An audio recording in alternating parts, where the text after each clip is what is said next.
네, 정말 요란하고 일도 많았던 25년이 이제 저물어 가고 있습니다. 앞으로 남은 3주 정도의 그 짧은 시간, 또 길지 않은 시간이지만 정부의 1시간은 5,200만 시간의 가치가 있다라는 생각으로 다시 한번 신발끈을 매주시기 바랍니다. 11일 모레부터 약 300개에 가까운 정부의 전 부처 또 산하 공공 유관기관 등에 대한 업무 보고가 진행될 겁니다. 이 업무 보고를 통해서 민생 경제 회복 또 국가 정상화에 속도를 내고 대한민국 대전환을 한 걸음이라도 더 앞당겨야 되겠습니다. 특히 국민의 알 권리 존중 또 투명한 국정 운영 실현 원칙에 따라서 보안을 지켜야 될 사항을 빼고는 업무 보고 내용 전반을 다 생중계해야 할 생각입니다. 그래서 우리 국무위원들께서도 비공개 사항, 그 보안이 필요한 사항들은 별도로 보고를 준비해 주기 바랍니다. 전 국민 앞에 국정 현황과 청사진을 투명하게 제시한다는 마음가짐으로 업무 보고를 잘 준비해 주시기 바랍니다. 대통령한테 보고하는 게 아니라 국민에게 보고한다 이런 생각이 필요하겠습니다. 내년은 6대 핵심 분야 개혁을 필두로 국민의 삶 속에서 국정 성과가 몸으로 느껴지고 또 이것이 국민 행복으로 이어지는 국가 대도약의 출발점이 되어야 되겠습니다. 올해 정기국회가 이제 오늘 종료된다고 합니다. 우여곡절이 있었지만 5년 만에 예산안이 법정 시한 내에 통과됐습니다. 또 시급했던 민생경제 법안들도 정기국회 기간에 다수 처리되는 성과가 있었습니다. 현실 정치적인 요소들을 고려해야 되기 때문에 여야 사이에 모든 의견들이 완벽하게 일치될 수는 없습니다. 그렇지만 국민의 삶을 개선하고 국가 이익에 도움이 되는 사안들에 대해서만큼은 정파를 초월해서 같은 목소리를 내고 또 함께 힘을 모았으면 좋겠습니다. 실제로 여야가 극심한 대립을 하면서도 이렇게 원만하게, 원만하긴 아닐지 모르겠어요. 하여튼 시간 내에 그 예산안이 처리된 것에 대해서 다시 한번 감사드립니다. 입법을 두고 견해를 달리하는 부분이 많이 있는 것 같습니다. 그런데 이 부분도 국민적인 상식, 원칙을 바탕으로 국민들의 의사, 주권자의 뜻을 존중해서 얼마든지 합리적으로 처리될 수 있다고 생각됩니다. 국민의 행복과 국가 대도약을 향한 길에 국회와 정부 모두는 동반자입니다. 그리고 언제나 잊지 말아야 될 것은 이 나라는 소수 권력자들의 것이 아니라 국민의 것이라는 사실입니다. 이해관계가 충돌하고 또 국민을 위한 정책 또는 입법 과정에 약간의 갈등과 부딪힘이 있더라도 국민의 뜻에 따라서 필요한 일들은 해나가야 되겠습니다. 원래 변화 개혁이라고 하는 것은 변화에 따라서 이익을 보는 쪽, 또 변화에 따라서 손해를 보는 쪽이 있기 마련입니다. 그 손해와 이익이 정당한지 아닌지는 차치하고 현실이 그렇다는 겁니다. 그래서 저항이 없는 또는 갈등이 없는 변화는 변화가 아닙니다. 당연히 잃는 쪽은 잃기 싫어하고 부당한 것을 개선하려는 쪽은 욕구가 있기 마련인데 이 두 가지가 일치할 수 있겠습니까? 그래서 개혁이란 본래의 뜻이 가죽을 벗긴다라는 거라고 합니다. 아프다는 거죠. 탈피를 하기 위해서도 아프지 않습니까? 그래서 우리 사회가 좀 더 나은 방향으로 또는 불합리한 점을 개선해서 정상화시키려면 약간의 갈등과 저항은 불가피합니다. 또 그걸 이겨내야 변화가 있죠.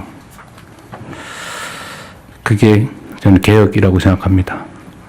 그런 걸 하지 않으면 대체 뭘 할 수 있겠습니까?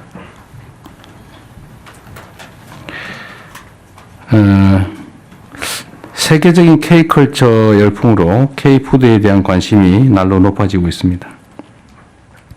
올해 들어서 지난달까지 K푸드 수출의 규모가 역대 최고 실적을 갱신했다고 합니다. 또 우리 식품을 찾는 세계 각지의 수요도 계속해서 증가 추세입니다. 입맛을 사로잡는 것은 마음을 사로잡는 것이다. 누가 그렇게 얘기하더군요.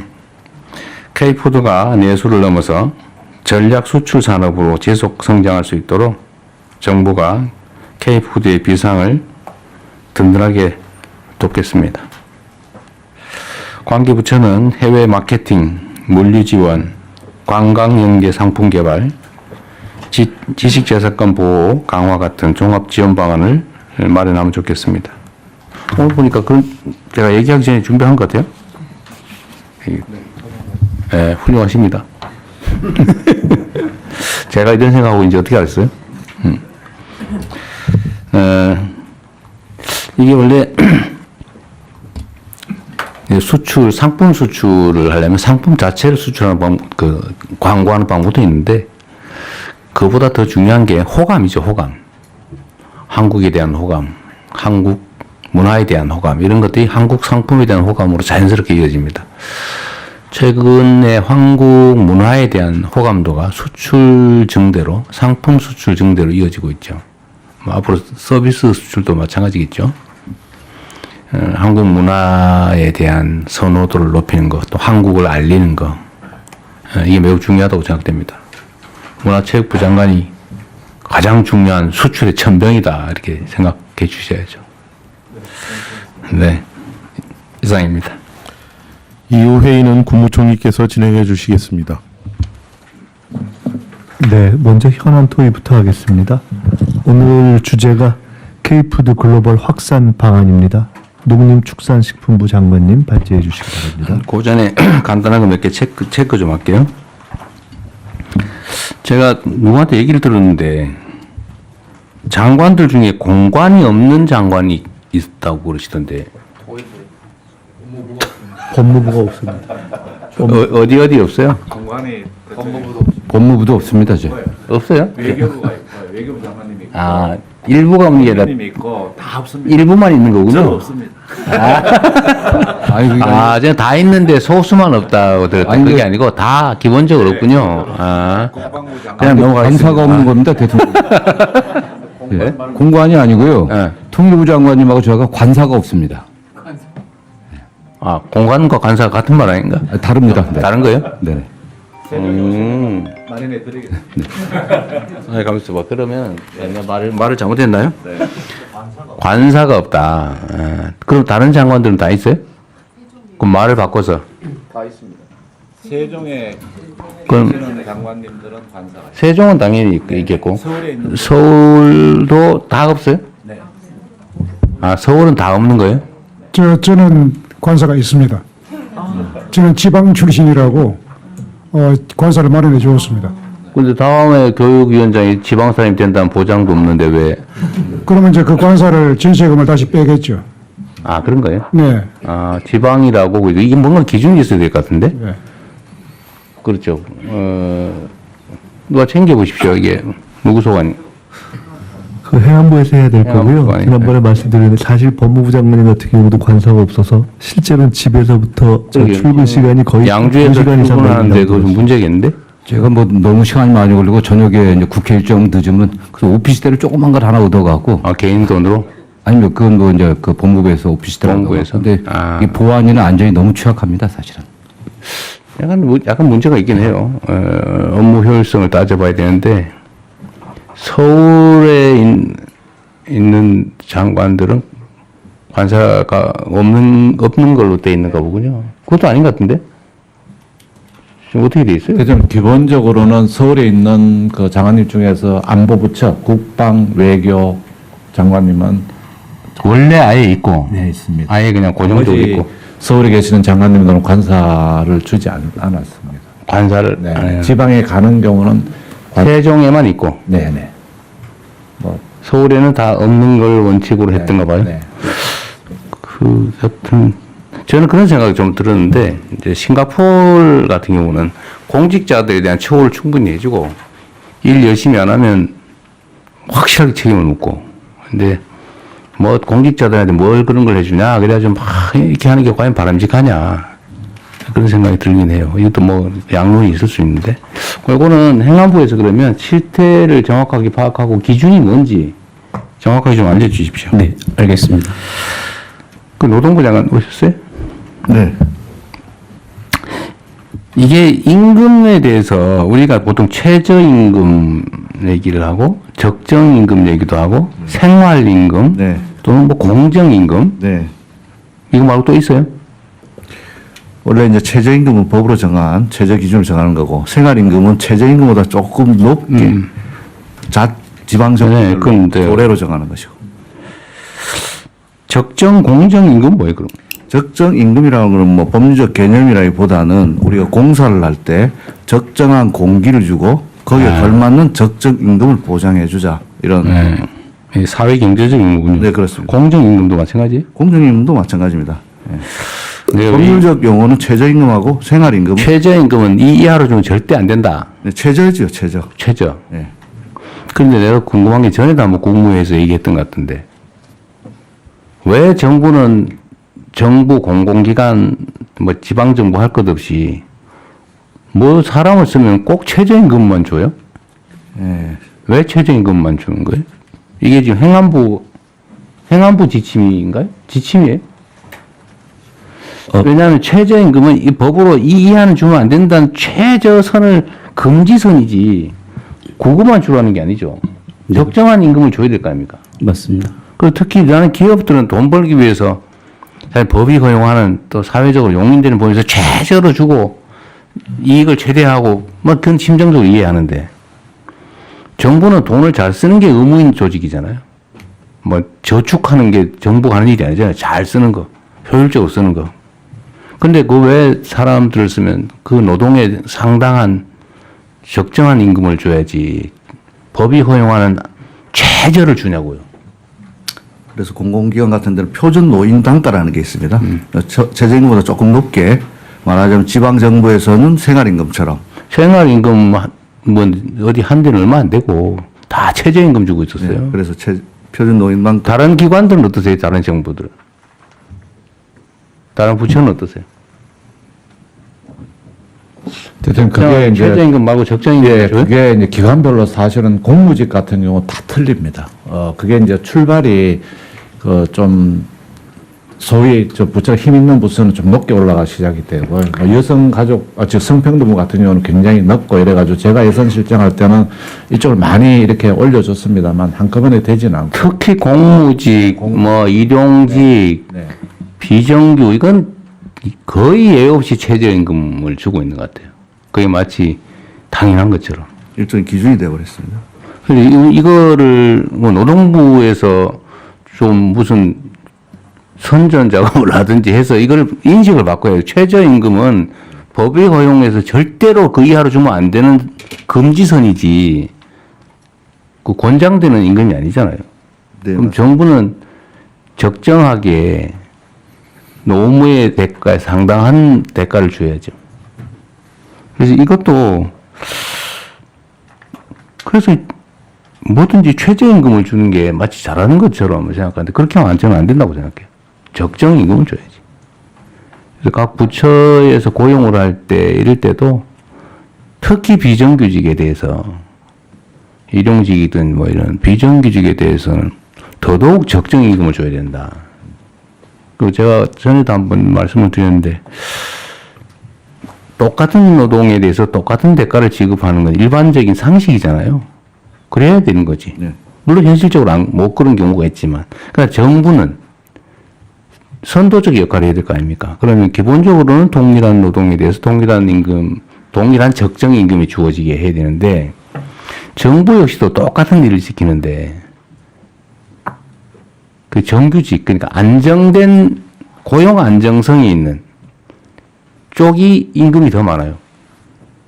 그러니까 잠깐 쓰는 똑같은 일을 하는 사람의 임금이 더 적어요. 그 최저임금 주고 그런단 말이에요. 근데 원래는 저는 반대가 돼야 된다고 생각해요. 고용 안정성이 떨어지면 그에 대한 보상도 더 추가로 줘야 된다. 이게 이제 호주 같은 데가 그렇게 하고 있던 거 아닙니까? 대체적으로 합리적인 사회는 똑같은 일을 하되 비정규직은 더 많이 주는 거예요. 근데 우리는 똑같은 일을 하는데 비정규직은 더 적게 줘요. 한 5, 60%밖에 안 준다는 거 아닙니까? 사회 평균적으로. 저는 이게 우리 사회의 발전 가능성 가로막는다고 생각하거든요. 그럼 정부부터 먼저 좀 이렇게 모범이 돼야 된다. 특히 노동부가 한번 조사 한번 해보세요. 알겠습니다. 소속 기관 또는 아니면 노동부 자체가 고용 임시직으로 누군가를 쓸 때 정말로 적정 임금을 주고 있는지. 제가 보기엔 거의 최저 임금 주고 있을 겁니다. 정부 전체적으로 또 공공영역, 공기업 이런 데도 이 임금에 대해서는 좀 생각을 근본적으로 바꿀 필요가 있으니까 노동부가 그거 좀 챙겨보세요. 알겠습니다. 우리 정부가 네. 공공부문의 모범적인 사용자로서 그럼요. 할 수 있도록 대한민국 최대의 사용자가 정부 공공기관 아닙니까? 그렇게 하겠습니다. 그죠? 네. 그리고 또 한 가지는 제가 경기도 이때 한번 그 실제로 시행을 하다가 나왔는데 퇴직금은 1년이 지나야 주는 거잖아요. 예, 1년 이상 근무하는 자에 한해서. 근데 왜 11개월, 15일 된 사람은 왜 안 주는 거예요? 그래서 이제 그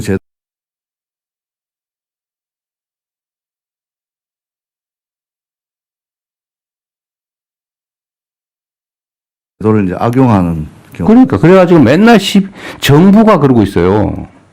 정부도 사실 2년 지나면은 정규직 된다고 이 1년 11개월 만에 다 해고하죠. 계약도 아예 1년 11개월만 하죠. 또 퇴직금 안 주겠다고 11개월씩 계약하고 있어 지금 전부 다. 그리고 한 달 쉬었다 다시 채용하죠. 정부가. 난 민간이 그러는 거 이해해요. 돈 벌어야 되니까. 정부가 그러면 됩니까?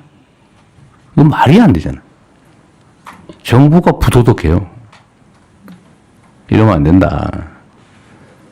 일단 그렇게 하면 안 되고 그냥 정상적으로 계속 일할 자리는 정상적으로 일하게 정규직으로 뽑아요.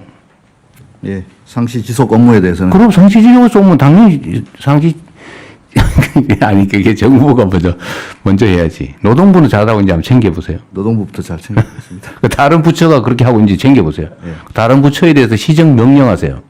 알겠습니다. 네, 다른 부처에 대해서. 다른 부처는 시정명령 당하기 전에 미리 알아서 정리하십시오. 그러지 마십시오. 그리고, 1년 지나면 10%를 더 주는 거잖아요. 쉽게 말하면. 대충. 한 달치를 더. 한 달치 더 주는 거잖아요. 12분의 1. 그 전에도 주세요. 웬만하면. 그래서 이걸 공정임금. 그래서 나갈 때, 더 짧으면 더 많이 줘야 된다고요. 한 달밖에 일 못한 사람이 12분의 1을 줄 게 아니고 더 줘야지. 근데 그렇게 못할 망정. 하여튼 그것도 연구를 좀 해보세요. 네, 더 어려운 사람이 더 억울하게 하면 안 되죠. 알겠습니다. 똑같은 일을 하면 똑같은 조건을 못 해준 망정. 불안정하고 힘없다고 적게 주면 되겠습니까? 이 사회적 문화이기도 하거든요.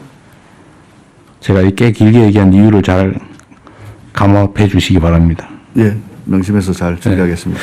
한 가지 덧붙여서 말씀드리면 정부 청사에 지금 청소하시는 노동자분들 최저임금 이제 입사하면 받는데 10년 지나도 똑같습니다. 그래서 그 부분 이래야 돼요. 예. 하여튼 그런 얘기예요. 예.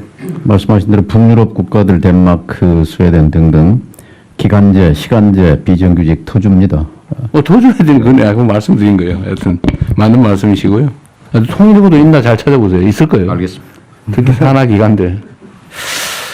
그래 법제처장님, 저번에 제가 말씀드린 거 종교단체 정치 개입하고 그 불법 자금으로 이상한 짓 하고 하는 거 해산 방안 검토하라고 한 거 하셨어요? 예, 검토해서 보고서 제출했고 그 다음 주 국무회의에서 보고하는 것으로 계획이 언제 보고서 내셨어요? 저번 주에 제출했어요. 난 못 받았는데. 아마 전달이 잘 안 된 모양입니다. 결론이 뭐예요? 결론이 여기 공개적인 장소에서. 아니 해상 가능한 거 아닌가 보다. 다른 얘기는 나중에 하더라도. 그러니까 그 헌법 문제라기보다는 현재로서는 이제 민법 38조에서 문제. 적용 문제이고, 이제 그게 이제 종교 단체가 조직적으로 굉장히 그 심한 정도의 위법 행위를 지속했을 때 해산이 가능합니다. 그렇기 때문에 실태가 그에 부합하는가가 일단은 확인이 돼야 될 것 같습니다. 하여튼 저기 민법상 사단법인 재단법인은 해산 사유가 있고 해산 사유는 물론 법원이 최종적으로 판단하겠지만 해산 권한은 어디에 있어요?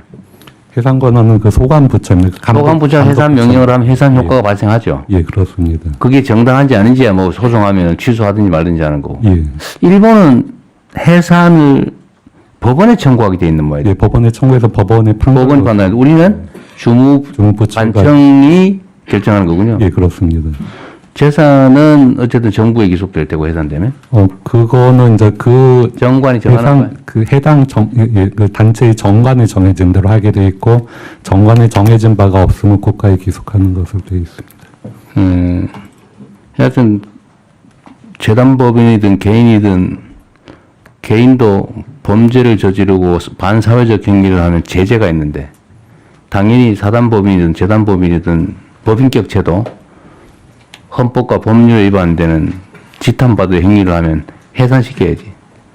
예, 이제 그 정도에 이르렀는가가 이제 네, 확인이 그거야 나중에 법원에서도 뭐 최종적으로 따져볼 수 있는 거고 그 판단은 주무관청이 한다고 말이죠. 예, 그렇습니다. 주무관청이 어디에?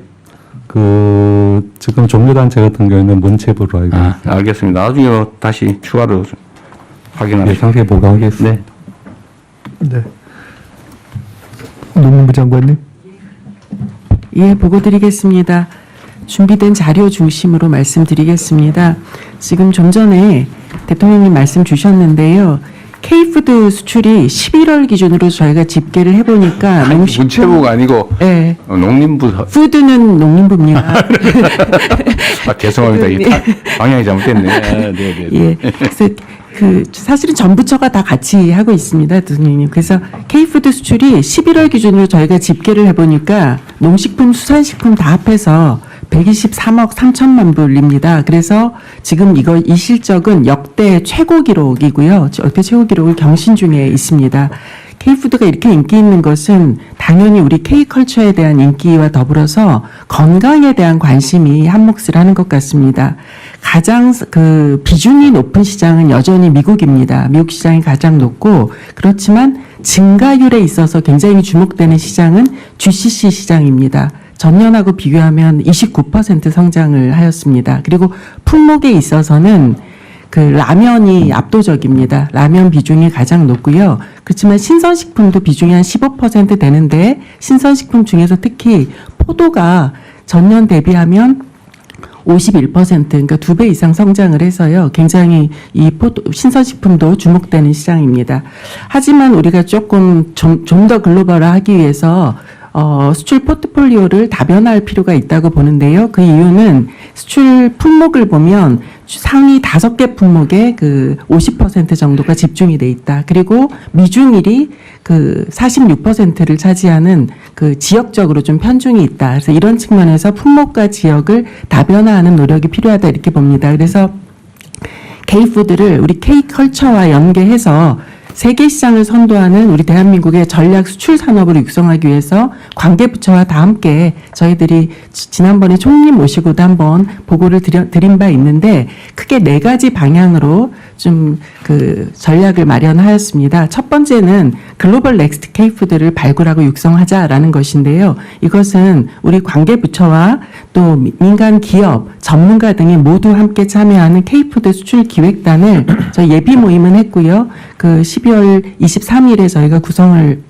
발족식을 하려고 합니다. 그래서 권역과 시장별로 글로벌 K푸드를 선정해서 품목도 육성하고 시장도 다변화하자라는 전략을 펼치고자 합니다. 특히 여기에는 기능성 식품하고 할랄 코셔 시장 등을 좀 더 확장하는 거 그리고 그 푸드와 더불어서 푸드테크 가령 한강 라면 기계 뭐 이런 것들을 함께 수출할 수 있도록 그렇게 수출의 외연을 확장하고자 합니다. 그리고 최근에 그 UAE의 할랄 한우 그리고 중국의 단감 싱가포르의 제주산 한우와 돼지고기, 그리고 필리핀의 포도와 같이 검역 타결 품목들이 있습니다. 이렇게 검역 타결 품목 중심으로 해서 초기의 시장 진입과 그 안정적 정착을 위해서 그 시장에 유력한 바이어들을 연계를 하고 또 대형 유통 매장에 입점을 하고 판촉을 하고 이렇게 할 수 있도록 정부가 지원을 하고자 합니다. 그리고 또 하나 중요한 것은 ODA 사업에 있어서 그 나라 특성에 맞는 K푸드 키트를 활용을 해서 잠재 소비층을 미리 확보하는 것입니다. 그래서 이런 것들도 저희들이 뭐 중장리평 즉석 밥이라든가 조제 분유라든가 간편식 죽 뭐 이런 것들을 그 지역별로 좀 공략을 하고자 합니다. 그리고 사실은 우리 셰프들이 미국의 CIA나 불란서의 르꼬르등 블루 뭐 이런 데 유학 많이 갔다 오십니다. 그런데 이런 지역에서도 한식을 배우고자 하는 욕구들이 상당히 있어서 이 유명한 요리 학교의 한식 교육 과정을 신설하는 것과 더불어 아예 우리나라에 이렇게 아주 유명한 한식 학교를 그 설립하는 것도 저희들이 추진해 보고자 합니다. 저희 이름은 가칭 수라학교라고 일단은 붙이고 준비를 시작하도록 하겠습니다. 그다음 꼭지는 중동 등을 비롯해서 유망 신시장 진출 지원을 보다 확대하자라는 것입니다. 기존의 그 시장 외에도 아랍에미레이트를 거점으로 해서 중동, 아프리카 등 지역으로 다변화, 수출 시장의 다변화를 도모하고자 합니다. 특히 민간이 참여해서 할랄 식품 수출 협의체를 지금보다 더 확대 개편하고 그 국가 식품 클러스터가 있습니다. 익산에. 그래서 이 안에 아예 전담 지원 기구로 해외 수출 지원 센터를 개설해서 운영을 시작하고자 합니다.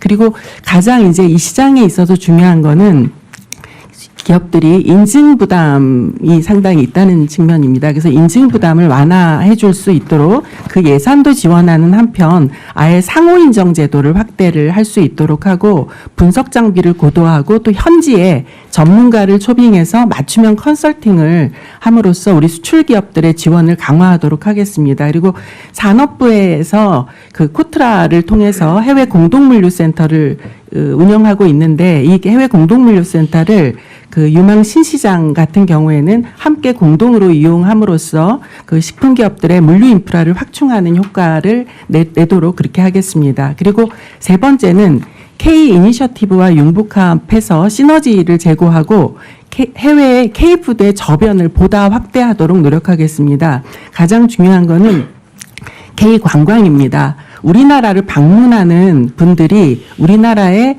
미식을 경험할 수 있도록 하고 이 미식을 경험한 것을 바탕으로 해서 밖에 나가서도 그 소비자로 지속적인 소비자로 확장될 수 있도록 저희는 뭐 지금도 안동의 전통주 벨트나 그 순창 담양 등의 그 장류 벨트 이렇게 등을 운영을 하고 있습니다만 내년에는 외국인들이 가장 선호도가 높은 치킨을 활용해서 치킨 벨트 등을 그 통해서 한국에 들어오는 관광객들의 마음을 잡도록 그렇게 하겠습니다. 그리고 K컬처를 좀 더 그 활용하기 위해서 K푸드를 소재로 한 컨텐츠를 제작하고 이것을 유튜브나 글로벌 OTT에 태워서 글로벌 마케팅을 좀 더 강화하겠습니다. 또한 K푸드 대사를 임명해서 K푸드의 긍정적인 이미지를 지역별로 확산할 수 있도록 역할을 부여하도록 하겠습니다. 그리고 K푸드 단독으로가 아니라 연관 소비 확대가 매우 중요하다고 생각합니다. 가령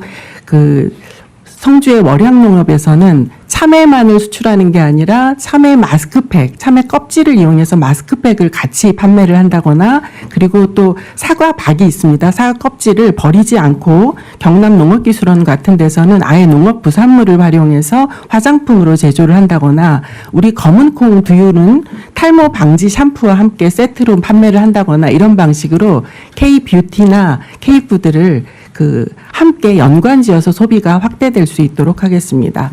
마지막으로 원스톱 수출기업 애로 해소입니다. K푸드 일단 수출을 하려면 외교부의 도움이 상당히 많이 필요합니다. K푸드 수출 거점 그래서 제외 공간을 저희들이 올해 30개소를 지정하려고 합니다. 그래서 이 제외 공간을 통해서 그 해외 진출하려는 수출 기업들이 도움을 받고 그 지역의 소비자들의 니즈를 손쉽게 파악할 수 있도록 하려고 K푸드 전문성 확보를 해서 우리 거점 공간을 지정한 다음에 거기 K푸드 담당 역할을 할 수 있는 담당관의 임무를 부여할 수 있도록 그렇게 하겠습니다. 다만 이제 이 대목에서 저희가 국가별로 보면은 농무관이 있는 나라가 사실 6개국에 불과합니다. 그래서 필요하다면 그 제외 공간에 농무관을 좀 확장시키는 것도 중요하다고 생각을 하고 있습니다. 그리고 관계부처뿐만 아니라 유관기관들을 모두 함께 그 통합적으로 운영하면서 원스톱 수출 지원 허브 등을 구축해서 기업들이 한 곳을 창구로 어려움을 해소할 수 있도록 그렇게 조치를 하고자 합니다. 그리고 수출 기업들이 각 국별로 농식품 분야에 무역 장벽이 있습니다. 국가별로 규정들이 다 다르기 때문에 그렇습니다. 그래서 그 부분을 정부가 먼저 사례를 조사 분석해서 그 세부 전략을 수립하고 우리 협상이나 외교 채널을 통해서 애로를 해소할 수 있도록 노력을 하겠습니다. 그리고 가장 지금 문제가 K푸드가 인기가 있다 보니까 위모방품 짝퉁 K푸드가 판치고 있습니다. 그래서 이 부분은 유통 대응 강화를 위해서 지재권 확보와 위조 방지 기술을 지원하고 현지 당국과 공조해서 적극 단속을 추진함으로써 우리 K푸드가 그 잠재 소비자층들한테 좀 더 그 깊숙하게 다가갈 수 있도록 노력하겠습니다. 이상입니다. 네, 잘 준비하셨습니다. 제가 궁금한 거 몇 개 물어볼게요. GCC가 어디 말하는 거예요? 아, 예, 이게 걸프 협력회의고요. 그 사우디아라비아, 그다음에 오만, 그 UAE, 걸프 협력회? 예, 걸프 협력회 6개국을 포함합니다. 네. 아, 근데 모른다고 무식하다 소리 들을까봐 아무도 못 물어본 거죠. 아까 두 분도 슬쩍 물어보는 것 같더라고 보니까. 아니 모르면 뭐 다 어떻게 이걸 다 알아요. 예? 그리고 연초류도 식품으로 분류돼요? 그렇습니다. 담배도 식품으로 분류됩니다. 예. 그렇군요. 예. 뭔 식품? 기호식품. 기호식품. 아, 예. 기호식품. 마시는 것도 아니고 흡입하는 것도 식품이군요. 그렇습니다. 그 다음에 중장립형 즉석밥이 뭐예요? 아, 그게 이제 우리가 먹는 거는 그 단잎종이라고 해서요. 이게 진밥 종류고 이렇게 동남아 같은 데서 먹는 거 볶음밥 때 날리는 쌀. 아, 예. 중장립형 즉석밥? 예. 길쭉하고 예. 부실부실한. 그렇죠, 그렇죠. 그런 걸 그걸 또 원하는 소비자들이 있기 때문에. 중장립형이라고 해요. 예. 일본은 우리나라하고 쌀이 비슷하죠. 같습니다. 그러니까 약간 옆으로 새는 얘기인데 예. 우리나라는 쌀 남아서 맨날 시끄럽죠. 예. 일본도 계약제비 수출하면 어때요? 지금 근데 이제 일본은 그 세금이 상당히 높습니다. 수입 안 해요? 이게 수입을 쌀에 대한 관세가 엄청 높아서요. 일본으로 들어가면 어느 정도 수준이에요?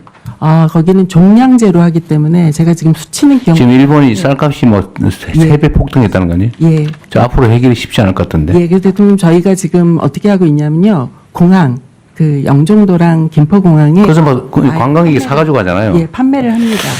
일본하고 협의를 좀 해보시죠. 예, 그렇게 하겠습니다. 일본도 지금 해결이 안 될 텐데 일본인들이 먹는 쌀이 우리나라하고만 유사하지 딴 데는 안 맞을 거예요 아마. 예, 우리랑 같습니다. 그러니까. 예. 그건 따로 한번 그렇게 얘기하면 하겠습니다. 예. 검토해 주세요. 예. 그리고 외교부에 수출 거점 지원을 요청한다. 이거는 외교부에서 이것뿐만이 아니고 해야 될 일이 많죠. 또 관련된 부처들 보고도 별도로 할 건가요? 의견을 잠깐 들어볼까요? 여기 참고로 붙여 있는 부분 중에 꼭 직접 보고하시는 게 좋을 부분 요약해서 잠깐 말씀하십시오. 이 협업이 중요하니까요. 외교부. 하지만 저도 좀 지금 수라학교가 이게 무슨 코스예요? 아니면 수라학교라는 별도 요리학교. 저희가 요리학교, 아니, 셰프들을 그러니까. 양성하는 요리학교를 가칭 명칭을 한번 붙여봤고요. 그러니까 예. 요리학교라는 학교를 하나 새로 만들겠다는 예. 거니까 한국의 예. 대표적인 학교. 그렇죠. 예. 전 이거 한국에? 외국에? 그러니까 아니요, 한국이에요. 왜냐하면 우리 셰프들이 요리 배우러 미국의 CIA도 가고 학교가 한국 대표 요리학교를 수라학교라는 이름으로 하나를 만들겠다 예, 그 말씀이죠. 맞습니다. 뭐 좋은 방법인 건데. 저는 그거 가끔 생각하는데 네. 유엔 대학이라는 게 있어요. 네. 생각보다 어렵지 않아요. 만드는 게 유치하는 게 일본에 하나 있거든요. 저는 K컬처 K푸드, K팝, K뷰티 이걸 엮어가지고 문화로 해가지고 유엔 대학을 하나 만들어 놓으면 좋겠다는 생각이 들는데 한번 그런 식으로 확 그레이드를 높여서 한번 검토해 보세요. 네, 알겠습니다. 예. 일단 요리 학교는 특성화 뭐 고등학교, 대학 뭐 이런 형태로 만들어도 좋을 것 같긴 한데 정규 과정은 아니고요. 정규로 해도 될 것 같아요. 예, 정규로 마이스터고 사실은 형태로 됩니다. 예, 지금도 있고. 수요가 상당히 있을 것 같은데. 예. 자, 다른 부처들 요거는 이 외교부 지원 이건 누가 만든 거예요? 외교부에서 만든 거예요? 아니면 네, 외교부입니다. 그래서 간단히 요약해서 말씀하십시오. 네, 외교부의 각오를 새롭게 한다는 의미에서 이렇게 하겠다. 예, 저희 제외 공간을 원루프화해서 통합형으로 지금 플랫폼화를 추진하고 있습니다. 그 중에서 K푸드 수출 지원도 당연히 포함이 될 것이고요. 현재 기본적으로는 검역이나 통관 지원, 법률 자문 등을 제공하고 있고요. 특히 아까 위 모방품 대응 말씀을 하셨는데 저희가 주재국 지재권 담당 기관과 단속 기관과 이 문제에 대해서 적극적으로 참여하고 협의하도록 체계를 구축을 하고 있습니다. 그리고 농식품부와 MOU를 토대로 해서 K푸드 수출 역정 공간을 지정을 하고 있는데요. 그것을 위해서 저희가 지원 협의체를 계속 운영하는 등 중점적으로 이 K푸드 관련 사업을 잘 챙겨 나가도록 하겠습니다. 중간에 말씀하셨던 중동 지역 할랄푸드와 관련해서는 저희가 아중동 지역 공관장 회의나 아니면 한 아랍 소사이어티 관련한 여러 가지 행사들이 있습니다. 그 계기에 저희가 식품 홍보 연계하는 것을 강화하도록 하겠습니다. 그리고 마지막으로 한 가지만 말씀드리고 싶은 게 인도 지원을 말씀하셨지 않습니까?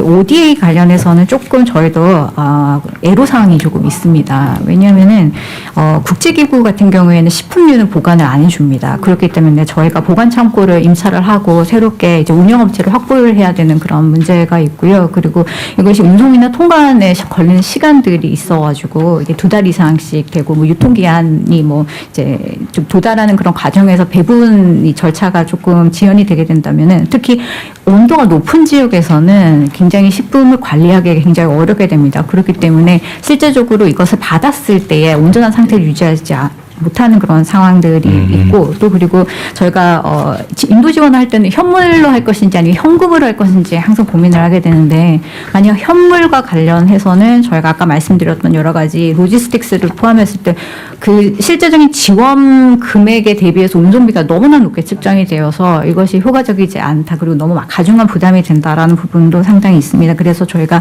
향후 계획을 조금 말씀을 드리면요. 첫 번째로 저희가 12월 말까지 식품기업 생산 물품을 총 이제 파악을 해서 한랄식품 포함을 해가지고 기업 대상 간담회를 12월 16일 날 개최를 할 예정이고요. 그리고 두 번째는 앞으로 이제 지원할 대상 지역을 내년 초까지 저희가 조사를 할 예정입니다. 그리고 국제 기준에 부합하는 그리고 현지 수용성이 있는 곳을 조사를 해서 운송 보관 배분 및 여러 가지 타당성 조사를 내년 1, 2분기에 실시를 해서 시범 사업을 적어도 2분기 되는 시점에는 추진을 하겠습니다. 네, 이상입니다. 요거 약간 코멘트하면 여기 지금 농무관을 추가 지정해달라는 얘기도 있는데 지금 제외 공간을 지금 하나로 좀 뭐 원루프 뭐 하여튼 하나로 좀 통합해서 관리를 좀 해야 되겠는데 하여튼 온갖 기관들 산하 공공기관 지방 공공기관까지도 지금 막 해외에다 뭐 여러 가지 기관들을 만들어 가지고 솔직히 얘기하면 대체 뭘 하는지도 잘 모르겠고 지휘 감독은 도대체 어떻게 하고 있는지도 모르겠고 이걸 조금 전체적으로 국가 지방정부 공공기관들 해외 파견 뭐 지사든 인력이든 좀 통합 관리를 좀 해야 되겠어요. 그 지금 외교부에서 안이 하나 올라오긴 했는데 하여튼 현실적으로 좀 실효적으로 운영될 수 있게 해야 될 것 같아요. 너무 많아. 그리고 가급적이 하나로 좀 묶어서 통합적으로 해도 될 것 같은데 사무실도 따로 인력도 따로 좀 그런 측면이 있거든요. 좀 제외 공간에서는 좀 올코트 프레싱을 해야지 그거 따로따로 막 하면 그 한 나라마다 수백 명 보내야 되는 상황이 발생하죠. 하여튼 그런 건 좀 외교부에서 잘 정리를 좀 준비를 좀 하라고 하십시오. 네, 알겠습니다. 네, 다음 얘기 하십시다. 인사혁신처 최동석입니다. 지금 외교부에서 공관 관련돼서 말씀하시고 그랬는데 이 K푸드와 관련된 제 경험을 잠깐 말씀드리면 80년대 개인적 경험은 나중에 얘기하시고요. 결론만 얘기해 보십시오. 그냥. 거기에 한국 채소를 기르는 농부가 한국인이었는데 굉장히 그 한국 채소를 좋아하는 독일인들이 생겨서 그 굉장히 많은 돈을 버신 분이 있거든요. 그 한국인들에게도 공급도 하고 그래서 그런 쪽으로도 한번 생각해 보시면 어떨까. 그 농토를 한국 채소를 그 재배할 수 있도록 해서 지금 유통기간이 문제가 되고 그러니까 그렇게 하시면 어떨까 생각 들어서 말씀드립니다. 네. 살펴보겠습니다. 네. 문체부. 네, 문체부 말씀드리겠습니다. K푸드도 외국인에게 단순한 한 끼가 아닙니다. 우리의 맛과 멋, 이미지와 매력을 전달하는 중요한 통로이자 문화적 자산입니다. 대통령님께서 늘 말씀하셨듯이 그 혀끝에 남은 우리나라에 대한 호감도는 오래 갑니다. 그래서 저희 문체부는 K컬처의 주무부처로서 K컨텐츠가 K푸드의 날개가 될 수 있도록 함께 힘을 모아서 일을 진행하도록 하겠습니다. 현재 문체부는 관련 조직과 또 대중문화교류위원회 라이프스타일 분과 등을 통해서 현장의 의견을 수렴하고 또 K푸드, K뷰티 등 이제 K컬처와 관련된 모든 것들을 묶어서 시너지를 낼 수 있는 그런 전략들을 구상하고 있습니다. 그 중에 대표적인 하나는 그 현지에 있는 식당, 한 식당에 저희가 K컬처와 관련되어 있는 다양한 콘텐츠, 그러니까 굿즈라든지 혹은 인테리어 소품들을 지원하고 그래서 한국을 좋아하고 K컬처를 좋아하는 외국인들이 그 식당에 와서 팬심으로 그런 것들도 즐기면서 한국의 음식을 먹을 수 있도록 그렇게 현지의 문화 명소화할 수 있도록 하는 방안의 어떤 지원책도 지금 준비를 하고 있습니다. 그리고 농식품부와 함께 지금 K컨텐츠 관련해서 다양한 우리의 음식과 식문화가 글로벌 OTT나 혹은 K컨텐츠에 많이 자주 노출될 수 있도록 하는 방안도 지금 강구를 하고 있습니다. 그리고 한국에 외국인 관광객들이 들어왔을 때 한국 K푸드를 제대로 즐길 수 있는 그런 다양한 프로그램들을 만들어서 소개하는 그런 프로그램도 진행을 할 계획입니다. 네, 이상입니다. 뭐 의견 있으면 말씀하시죠. 어쨌든 이 문화 분야가 이제 선도 진출을 해줘야 되는데 어쨌든 계속 얘기하지만 제외 공간들은 문화 진출 교두부 이런 개념으로 거기서 예를 들면 K푸드 뭐 이런 것도 뭐 시식회를 하든 여하튼 하나의 진출 교두부가 될 수도 있을 것 같습니다. 네, 의견 없으면 또 산업부. 네, 산업부 보고 드렸습니다. 추진 배경은 생략하겠습니다. 산업부가 생각하는 저희는 좀 K푸드보다는 좀 K소비재 좀 크게 생각을 해서 세 가지 문제점과 한 가지의 아쉬운 점이 하나 있는데요. 하나는 마케팅이 좀 문제가 있다. 트렌드 변화라든지 B2C 산업에 맞는 마케팅이 부족하다. 두 번째는 이 소비재 부분은 물류 비용이 이슈가 있다. 그리고 세 번째는 농림부 장관님 말씀하실 때 인증 부담 세 가지 문제가 있습니다. 거기 하나 더해서 산업부가 생각하기에는 그동안 정부가 지원이 필요 없는 글로벌 선도 기업이 이 분야에서는 없다는 그런 3+1 정도의 문제의식을 가지고 있습니다. 여기에 맞춰서 산업부가 생각하는 첫 번째 이슈는 우선은 소비자 마케팅을 강화해야 되겠다. 지금 많이 말씀 나오셨던 것처럼 한류 팬덤을 활용한 명소 팝업 스토어를 설치하고 두 번째는 한류 공연과 K 소비자 체험을 결합하는 한류 박람회를 하고 세 번째는 한류 중심지의 소비재 전시회를 참가를 집중 지원하겠다는 게 첫 번째 마케팅이고요. 두 번째는 역주군물 구축하고 해외 유통망 입점 등 온라인 플랫폼에 대한 접근성을 고도화시키겠다는 부분이 두 가지가 있습니다. 그리고 세 번째는 물류 인프라 특히 이제 신선식품 같은 경우는 콜드체인 이슈가 있는데 그런 분야에 대한 그 글로벌 그 물류 창고를 대폭 지원하겠다가 있습니다. 네 번째 해외 인증 강화입니다. 저희가 코트라 내에 해외 인증 지원단 기능을 강화시키고 소비재 인증 지원 데스크를 설치해서 우리 소비재 기업들, 특히 이제 식품 기업들이 해외에서 인증을 받는데 지원을 하도록 하겠습니다.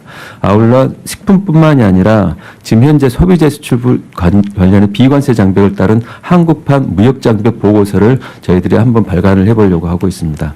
아울러서 이와 같은 내용들을 AI 기반을 활용해서 해외 인증 기술 규제 통합 시스템을 구축하려고 합니다. 마지막으로는 이런 분야에 우리나라에도 프리미엄 기업이 있어야 되겠다. 우리나라에서 제일 큰 기업이 현재 매출이 한 11조 정도 되는데 해외에서는 매출 큰 기업이 한 100조가 넘어가는 기업들이 나오고 있습니다. 글로벌 기업이 있을 경우에는 품질이라든지 마케팅이라든지 이런 부분에서도 굉장히 큰 시너지 효과를 있을 수가 있어서 저희는 유통 플랫폼과 소비재 기업의 동반한 플래그십 프로젝트를 해서 소비재 기업을 한번 키워보겠습니다. 두 번째는 소비재 기업들의 수출이 가능할 수 있도록 대기업과 시중은행에 출연한 중소기업 협력사의 금리를 우대하는 수출 공급망 보증보험 강화를 프로그램을 실시하고자 합니다. 이상 보고를 마치겠습니다. 네. 네, 그러면 중기부요. 네, 중기부 보고 드리겠습니다. 지금까지 그 중소기업들이 수출하고 있는 푸드 쪽에 지금 9,105개 회사가 있는데요. 지금까지 수출 관련된 기본적인 지원들을 해왔습니다. 근데 굉장히 많은 부분, 이제 농림부도 그렇고, 관련된 부분에서 전문적으로 성장시키는 단계로 넘어가 있기 때문에 관련 협업할 부분들이 있습니다. 지금 현재 소상공인 중에도 기업가형 소상공인으로 커서 이 로컬에서 만들어진 상품들이 로컬 브랜딩이 되고 수출까지 가는 이런 지금 형태들이 굉장히 활발해지고 있습니다. 그래서 여기에 대한 지원들을 좀 하는 부분들을 중기부에서 지금 계속 하고 있고요. 2016년에는 10개사를 만들어서 글로벌 소상공인을 육성하는 쪽으로 수출까지 가는 부분 지원하는 과제들을 지금 계속 진행할 예정입니다.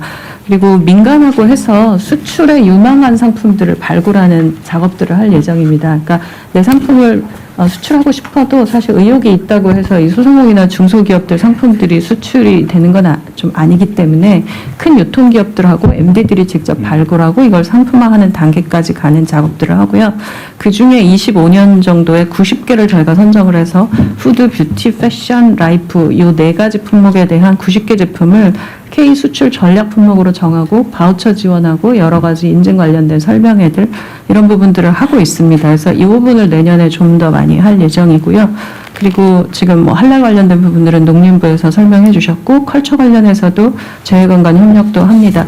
그리고 이제 중기부에서 이번에 K푸드 관련해서 좀 집중적으로 저는 봐야 한다고 보는 게 식품 제조 관련된 스마트 공장입니다. 이게 왜냐하면 글로벌하게 인기가 났는데 생산량이 그 바탕이 되지 않아서 그 인기가 바로 죽어버리는 상태가 있습니다. 그래서 두 가지를 하는 게 온라인 수출을 통해서 일단 실험을 한번 해봐라. 어떻게 수출할 때 무슨 일이 벌어지는지에 대한 부분들. 그래서 온라인 수출 대책을 지난번에 발표를 했는데 뷰티 같은 경우가 203개국에 수출됩니다. 온라인을 통해서.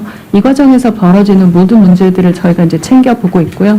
푸드 쪽도 굉장히 많은 나라도 이제 가고 있는데 일본에 가서 떡이 이제 머무르면서 이 떡이 냉동이 풀리고 하는 과정 중에 통관이 안 되면 다시 돌아오는 여러 가지 일들이 벌어집니다. 그래서 이것과 관련된 내용들을 좀 챙겨서 왜 이 문제가 벌어지는지에 대한 부분들이 인증도 있고 여러 가지들이 있는데 공장 생산 단계 속에서 자동화하고 인증하고 그러니까 제대로 준비해야 되는 부분들이 있었습니다. 식품이 굉장히 좀 어렵은 그 수출 품목들인 것 같습니다. 그래서 이 부분에 대한 스마트 공장 구축 모델을 별도의 다른 스마트 공장 모델과는 별도로 식품과 뷰티는 따로 만들어서 다른 트랙으로 농림부랑 같이 식품협회 설명하는 과정들을 내년에 집중적으로 좀 진행할 예정입니다. 그 부분을 지금 이제 저희가 좀 큰 기업으로 성장시키려면 가야 될 부분입니다. 그 부분을 집중적으로 지금 보고 있다고 말씀드립니다. 네. 네. 그 농림부는 혹시 그 김 있잖아요, 김. 김에 저 수요가 폭증한다면서요? 네. 그 공급은 충분히 돼요? 지금 해수부 그럼 김은 사실 해수부 소관입니다. 해수부 소관이? 예. 해수부 장관입니다. 예. 그 양식적 면적을 지속적으로 확대를 하고 있고요. 공급 기반을 확대를 하고 있습니다. 지금 그 김 가격도 많이 오르겠네요. 전년 대비 한 5% 정도 지금 오르는 걸로. 그밖에 안 올랐어요. 예, 예, 그렇게 해서 대신 이제 생산자들은 그에 따른 수입이 점점 늘어나고 있는 그런 상황입니다. 네, 알겠습니다. 네, 식약처. 예. 식약처 발표하기 전에 김 관련해서 하나 말씀드리겠습니다. 제가 몇 주 전에 해남에 있는 마른 김 생산 공장을 다녀왔는데요. 그 마른 김 생산 공장의 현장의 애로사항은 김을 이 지금 생산량을 늘리려면 김이 바다에서 이제 온 다음에 이걸 담수로 굉장히 여러 번을 씻어내는 과정이 있는데 문제는 이 김 공장들이 주로 이제 이런 섬이나 이런 데 있다 보니까 담수가 너무 부족하다.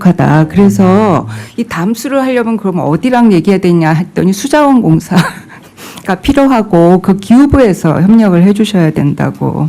근데 섬에 담수를 어떻게 이 담수 이게 수도관이 연결이 돼야지. 제가 갔다 와봤는데요. 정말 이 바다에서 오면 온갖 쓰레기가 많습니다. 그럼 이거를 몇 차례를 세척을 해가지고 얼마나 세척을 하는지가 김 품질인데 그래요? 이 김 품질이 여러 번 세척하려면 수돗물로 세척을 해야 되거든요. 근데 그 물이 부족해서 지금 생산의 가장 큰 바틀렉은 그거라고 합니다. 그렇군요. 예. 예, 그래서 이어서 식약처 보고 드리겠습니다. 남의 동네 얘기를.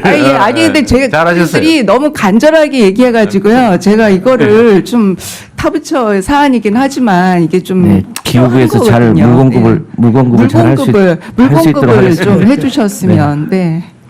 예, 그 식약처 얘기 드리면 시각처는 이제 K푸드의 지원을 어떻게 하냐면 거의 그 비관세 장벽이 잘 들어가던 우리 K푸드가 어느 날 상대국에서 규제 그거를 변경하면서 갑자기 못 들어오게 하는 황당한 일들이 벌어지거든요. 그래서 외국 규제 기관들과의 소통이 제일 중요하다고 생각해서 식약처가 아시아 태평양 식품 규제기관장 협의체를 지금 운영을 하고 있습니다. 식약처가 의장국이고 올해 의장으로 또 선임돼서 이렇게 규제기관장이 오면 이제 규제기관 공무원들이 오는데 이 공무원들하고 이제 우리 대한민국 식약처 산업들하고 이제 같이 만날 수 있게 해주고. 그 식약처장님. 네. 이거 준비 열심히 아주 잘하셨는데. 네.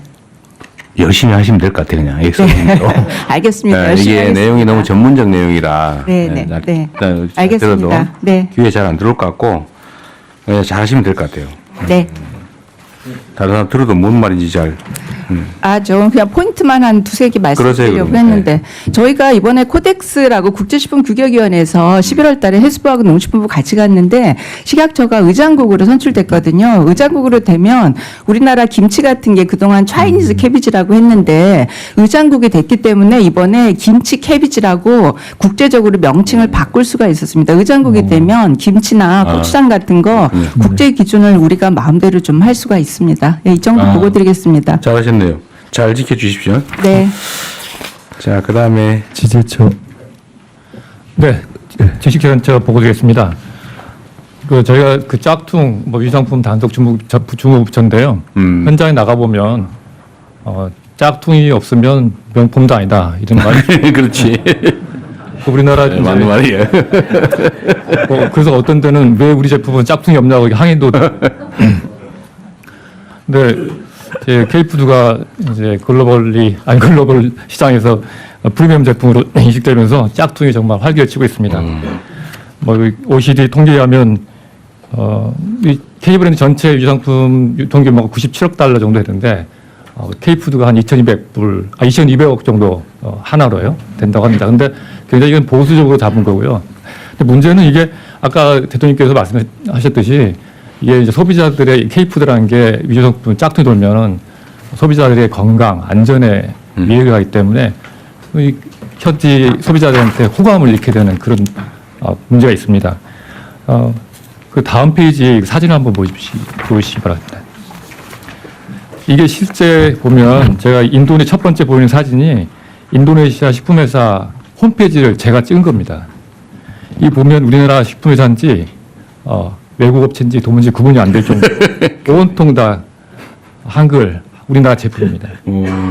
밑에 한국 라면 이거는 인도네시아 인도미라고 세계 최대의 라면 회사 중에 하나입니다. 1년에 190억 개를 생산하는 업체입니다. 여기 새로 나온 신제품인데 한국 라면입니다. 그리고 광고 모델이 유진스입니다. 밑에 보시면 굉장히 이제 짝퉁 유상품도 다 수법이 다양하다고 있는데요. 이 삼양 불닭면 완전히 똑같이 위조해서 지금 중국 시장에서 저희가 대형에서 맡고 있고요.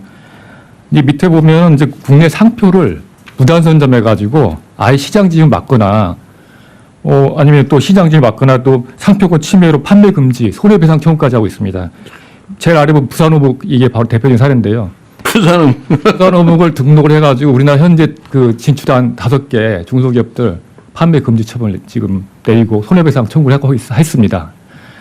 이제 그래서 이제 이거 어떻게 대응할 것이냐. 이거 너무 중요하네요. 그래서 한번에 대통령께서 지식재산처를 만들어주셔서 제일 먼저 분쟁 대응국을 설치했습니다. 그리고 K브랜드 또 특히 K푸드 유상품 단속을 위해서 저희 총력을 기울이기로 했고요.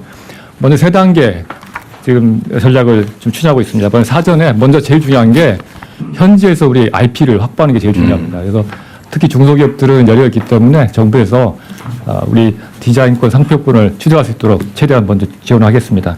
그리고 뭐 AI 기술 같은 거랄지 또 RFID 같은 기술을 이용해서 유상품 방지 기술을 보급하도록 하겠습니다. 다음에 이제 문제가 생기면 바로 신속하게 대응하기 필요한데요. 온라인 시장에서 알리바바, 쇼피, 라자다 같은 그 글로벌 온라인 플랫폼들과 MOU를 맺어가지고 바로 온라인 시장 차단하도록 지금 조치하고 있고요.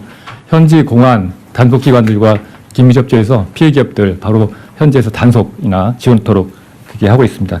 마지막으로 이제 외교부나 농식품과 긴밀한 협력 체계를 구축하고 또 현지 또 25개 지재권 아까 뭐 농식품 분야에서도 말씀했지만 25개 중점 공간을 지정해서 지재권 취약한 중동, 중남미, 아세안 지역에 저희가 현지 공안이랄지 단속 당국과 긴밀한 협조 체계를 구축하고 있습니다. 그리고 농식품부 또 협단체들과 긴밀한 또 협력 체계를 갖춰서 문제가 생겼을 때 바로 신속하게 대응하도록 하겠습니다. 이상입니다. 네. 이거 제가 아까 웃어 넘겼는데 이게 웃을 일이 아니네요. 근데 이게 우리 기업들이 이게 지금 식품 영역뿐만이 아니고 다른 영역도 많을 텐데. 예. 그러니까 이게 이제 시장 개척을 해서 초기에는 아마 안 할 거고 시장이 어느 정도 확정된다 싶으면 그 나라에서 이제 이런 식으로 똑같은 걸 먼저 등록해 버린다 그런 얘기잖아요. 네. 근데 이 지식재산권은 국제협약이나 이런 거 없나요?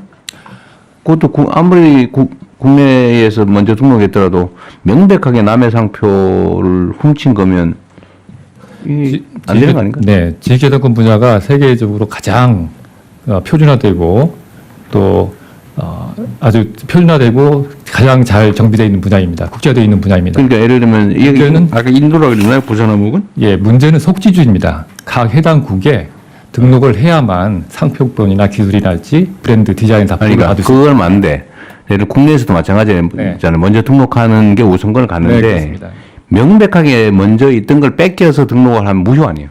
네, 예를 들면 국가적으로도 그게 통용이 될 것 같은데요. 상식이 그래서 아니에요. 이제 WTO 협정이랄지 파리백이랄지 여러 가지 국제 협정이 있어서 협정이 있어서 그 협정에 따라서 부정하게 이런 거 부정하게 할 되잖아요. 경우에는 네. 그걸 저희 무효화할 수 있습니다. 그러니까 남의 거를 훔친 거잖아요. 이게. 근데 이제 그게 하려면은 법정 소송이 들어가고 그다음에 심판이랄지 이제 그런데 비용이나 시간이 들어가기 때문에 저희가 정부의 지원이 필요합니다. 그래서 그러니까요. 저희가 뭐 해외 IP 센터 이게 이제 국가적 지원이 필요한 거죠. 네, 그러니까 개인 기업이나 개인들은 이거 대응이 불가능할 텐데 예를 들면 뭐 라면 시장이 엄청 커졌다.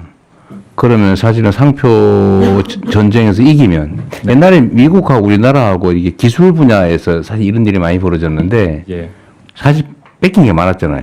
예. 근데 우리가 시장이 커지고 우리가 해외 진출까지 하니까 이전 지켜야 될 지식재산권 관련해서 국제 분쟁이 뭐 조 단위로 벌어지고 네, 그렇습니다. 결국 타협에서 수천억을 물어주든지 아니면 동업을 하든지 예. 뭐 이렇게 협정을 맺잖아요. 네. 사실 우리도 이제 그걸 도와줘야 되는 거죠. 네, 그렇습니다. 그래서 뭐 시범적으로 몇 군데를 해주든지 오히려 기회 요인이기도 할 것 같네요. 네. 지식재산은 제가 해외 분야에서 좀 실력 발휘해야 될 것 같습니다. 지금 요 부분에 대해서는 이제 제가 말씀드릴 게 있는데요. 그 사실은 소상공인들하고 1인 디자이너들이 아마존에서 물건을 팔겠다고 해가지고 디자인을 올려놨는데 거기에 대한 등록을 해야 된다는 것조차 모르고 저희가 이제 온라인 수출 대책 그 논의할 때 들었던 얘기입니다. 그래서 빛 같은 거랑 이제 패션 잡화계도 요즘 또 한국계 인기여서 디자인 다 올려놨는데 그거를 대량 생산하는 또 그대로 이제 베껴가지고 그래서 이거 등록을 저희가 해야 된다고 말씀드렸는데 이게 등록비도 사실 만만치 않은 비용이고 어느 나라까지 어떻게 해야 되는지도 또 알 수 없는 정도의 규모로 이게 시장이 굉장히 바뀌고 있어서 온라인으로 아마존에서 1등하기 위해서 다들 애를 쓰는데 그 중간에 이제 잊어버리는 디자인과 상품의 아이디어들 이런 부분을 어떻게 해야 될지가 지금 사실 중소기업과 이 소상공인들에게 요즘 이제 저희가 고민입니다. 그리고 강한 소상공인들의 상품들일수록 또 베낄 가능성들이 훨씬 더 높아져서 이 부분을 이제 지식재산자랑 공동 설명회 이 정도는 하지만 요거보다 오늘 이제 일단 먼저 그래서 그 홍보 차원에서 말씀드리는 건 그 나라에 진출하려면 그 나라에 먼저 등록해서 그 인증을 받아야 된다. 여러 가지 이 부분에 대해서 미리 알고 가야 된다는 거를 저희가 계속 좀 더 잘 알려야 되는 게 굉장히 중요해 보입니다. 그렇죠. 이게 원래는 그 시장 개척을 해서 진출을 하려면 이게 일종의 법무 비용인데 이 법무 비용도 경영 비용의 중요한 한 부분이거든요. 근데 우리나라가 그런 인식이 좀 낮아요. 그러니까 나중에 이제 다 뒤로 당하는데 제가 이게 정확한지 모르겠는데 보통 법무 비용을 초기에는 25%까지 잡는다고 하더라고요. 경영 비용에 엄청나게 잡는 거예요. 다 등록하고 예, 방어 장치 다 하고 예를 들면 침해 당하면 과감하게 법적 제재를 가하고 근데 이걸 안 하면 다 뺏겨가지고 열심히 해놓으면 아까처럼 이렇게 다 뺏기거든요. 예, 사실 이건 또 수출 기업들한테 미리 좀 교육을 좀 하든지 좀 그런 과정이 필요하긴 할 것 같아요. 네. 그나마 이제 온라인으로, 그러니까 오프라인으로 하는 곳들은 교육 과정이라도 있었는데 온라인은 잘 몰랐어서 이 부분도 한번 플랫폼사들하고 얘기해 보려고 합니다. 그래서 이번 계기에 저희가 대기업들은 이제 자체 재원이 있고 인력이 있으니까 저희가 뭐 관여할 거 아닌데요. 중소기업들 대상으로 해서 주요 수출 시장에 먼저 지재권을 확보할 수 있도록 출원 비용 보조하는 사업들을 전개하고 있습니다. 그 원래 있는 사업이죠. 있는 사업을 좀 대폭 확대해야 되겠죠. 예. 통상교섭본부장입니다. 그 지재권 분야는 우리나라 그 많은 국가들과 그 FTA를 하면서 FTA는 항상 그 지재권 챕터가 있습니다. 그래서 그 양자 간에 만약 지재권 위반 사례가 있을 경우에는 우리가 통상 채널을 통해서도 그 상대국에 시정을 그 할 수가 있고요. 또 하나는 제가 사실 지난주에 그 유럽 출장을 가서 이 그 K푸드 현장을 좀 좀 경험을 할 수 있었습니다. 특히 잘 알려진 그 불닭 볶음면 이런 경우는 뭐 거의 유럽 시장에서 60% 매년 성장하면서 굉장히 무궁무진한 기회가 있는데 또 그 애로사항도 있었습니다. 그게 그 많은 장관님들이 말씀하셨듯이 이제 비관세 장벽 그러니까 식품 분야의 인증이나 어떤 기준이나 그리고 뭐 심사 그리고 통관 이런 것들이 EU가 굉장히 까다롭고요. 또 EU 내 27개국마다 또 조금씩 다른 그런 사례가 있었습니다. 예를 들어서 그 불닭 볶음면도 수프가 우리나라에서 수출될 때는 그 동물성 성분이 조금이라도 들어가면 수출을 못 합니다.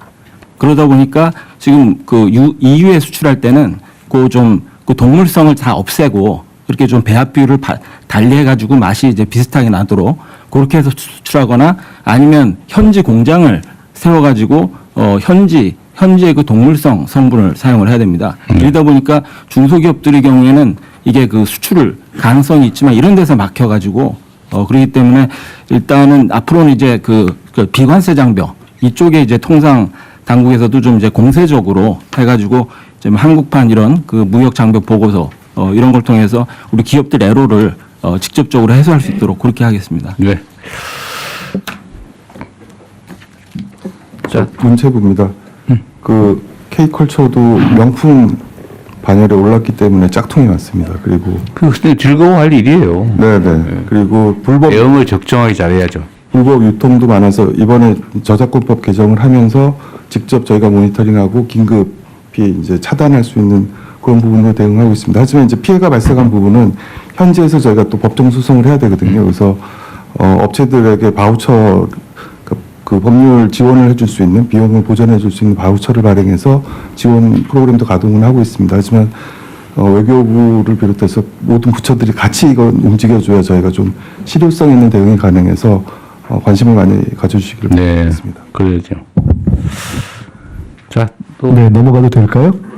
예, 조금 다음 이제 신속하게 진행하겠습니다. 부처 보고가 3건이 있는데 새로운 재외동포 정책 방안 추진 방안, 새로운 재외동포 정책 추진 방안 보고까지를 공개로 진행하고 그 다음으로 넘어가겠습니다. 우리 외교부 차관님 보고해 주십시오. 네. 새로운 재외동포 정책 추진 방안에 대해서 보고드리겠습니다. 먼저 추진 배경을 말씀드리겠습니다. 현재 동포 정책의 기초 자료인 재외동포에 대한 현황 파악 보완이 필요한 한편 재외국민의 실질적인 참정권 보장, 복수국적 허용 연령 하향과 같은 동포사회 핵심 민원들이 해결되지 않은 상황입니다. 또한 재외공간이 본연의 업무만으로도 과중한 부담을 갖고 있어서 충분한 시간을 들여서 동포를 지원하기 어려운 실정입니다. 따라서 차별 없는 포용적인 동포 정책 실현을 위한 재외동포 정책의 개편이 필요합니다. 첫 번째 핵심 과제는 동포 DB 구축입니다. 기존 재외동포 현황을 내실화하고 재외국민 등록제도의 실효성을 개선하는 한편 재외동포 인증제 도입, 통합동포 DB 구축 등을 통해서 재외동포 정책의 기반을 강화하겠습니다. 두 번째 핵심 과제는 재외국민 참정권의 실질적인 보장 확대입니다. 재외선거 인프라 개선을 위해서 추가 투표소 설치 요건을 완화하고 순회 투표소를 도입하며 투표시간 및 기간의 연장을 추진하겠습니다. 아울러 동포 업무 담당 영사 역할의 강화와 재정비를 통해서 재외선거 제도에 대한 홍보도 강화해 나가겠습니다.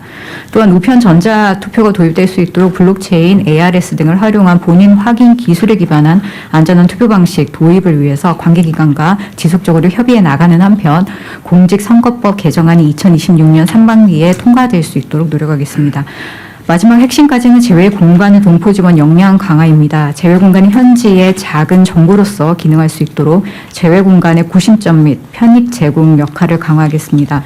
또한 재외공간의 동포 업무 담당 영사 역할을 강화하고 재정비하기 위해 현장 지원 인력을 파견하여서 동포 사회와의 현장 소통과 밀착형 지원을 보다 강화해 나가겠습니다. 이어서 재외동포청장이 핵심 과제의 상세 내용을 보고하도록 하겠습니다. 감사합니다. 네, 의견 있으신가요? 네, 저 개인정보에 잠깐 말씀드리겠습니다. 내용을 보니까, 네, 그 통합 DB 시스템도 좀 구축을 하시고, 또 재외동포 인증제 이런 내용들도 들어있어서요. 여기에 뭐, 물론 이제 개인정보보호법상 지켜야 될 절차들이 꽤 있습니다. 예를 들어서 이제 개인정보 영향평가 같은 것도 시스템 설계 완료 전에 좀 받으셔야 되는 부분도 있고요. 그래서 아마 여러 가지 좀 절차들에 대해서 어려움이 있으시면 개인정보위가 그 사전 적정성 검토를 해드리기 때문에 그런 것도 좀 적극적으로 고려하셔서 진행하시면 좋을 것 같습니다. 네. 네, 또 다른 코멘트 있으신가요? 그 재외동포청장 혹시 안 왔죠? 예, 아직 왔습니다. 어디 있어요? 예, 상세 보고 드리려고 준비하고 있습니다. 그러게. 자, 간략하게 하십시오. 어차피 뭐 얘기는 들었는데 예. 상세를 간략하게. 상세는 좀 길어질 수밖에 없네요. 너무 길면 시간이 없어요. 예. 말씀하십시오. 예, 첫 번째 핵심 과제로 동포 DB 구축입니다. 먼저 재외동포 현황을 내실화하고자 합니다. 매 홀수년마다 거주국별 재외동포 수를 조사하고 있습니다. 국가별로 조사 환경이 다르고 동포들의 잦은 이동에 따라 정확한 재외동포 수를 파악하기 어려운 점이 있어서 통계위원회를 운영하여 동포 현황 자료의 공신력을 제고할 계획입니다. 다음으로 재외국민 등록제도의 실효성을 제고하고자 합니다. 해외에서 90일을 초과하여 체류하는 경우 관할 공간에 등록을 해야 되는데 미등록 시 제재나 등록 인센티브가 없어서 현재 등록률이 매우 저조한 실정입니다. 이에 따라 등록 절차 간소화, 재외 선거인 자동 등록, 출국 전 사전 등록제 등의 방안을 강구하여 재외 국민 등록률을 높이고자 합니다. 다음 외국 국적 동포 DB 구축 방안으로 재외 동포 인증제 도입입니다. 동포 인재 유치 등 동포 정책 수립에 활용하기 위하여 동포 단체와 동포 개인에 대한 기초 데이터를 수집하고 고유 번호를 부여하는 재외 동포 인증제 시행을 추진하고자 하며 동포 단체 지원 사업 시 인증 동포 회원 명부 제출을 유도하는 등 동포 인증 활성화를 위한 인센티브를 강구할 예정입니다. 또한 재외국민 등록 정보와 외국 국적 동포 인증 정보를 종합한 디지털 DB를 구축하여 동포사회 조직화와 동포 공공매교, 경제활동 참여 지원 등 재외동포 정책 기반을 강화해 나가고자 합니다. 두 번째 핵심 과제로 재외국민 참정권 실질적 보장 확대입니다. 먼저 재외선거 인프라 개선입니다. 재외선거 유권자 중 10% 미만이 투표하고 있는 현실을 개선하기 위해 추가 투표소 설치 요건 완화, 순회 투표제 도입, 투표 기간과 기간 연장 등을 검토를 선관위와 협의 중에 있습니다.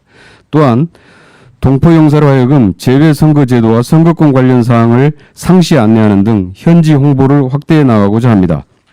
아울러 재외 국민 등록과 재외 선거인 등록 연계로 절차도 간소화하고자 합니다. 다음으로 투표 방식 다변화입니다.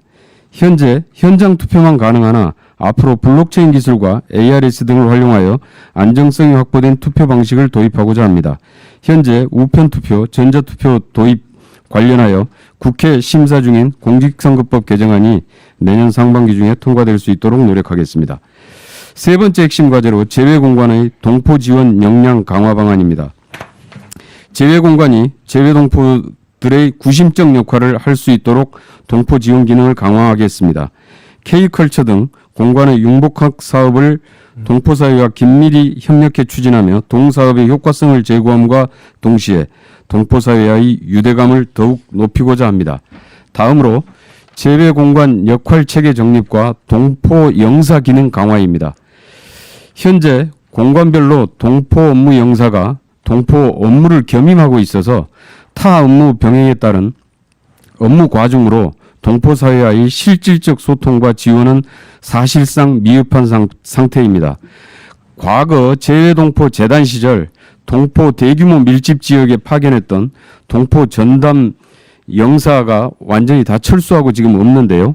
이걸 시급히 복원을 시키고 재외공관 내에 동포 업무 담당 영사를 확충해서 단순 행정 지원을 넘어서 현장 밀착형 지원을 통해 동포사의 현안을 파악하고 재외 선거를 지원하며 동포단체 간 갈등을 사전에 예방하고 조정하는 등 재외 공간의 기능과 역량을 획기적으로 강화하고자 합니다.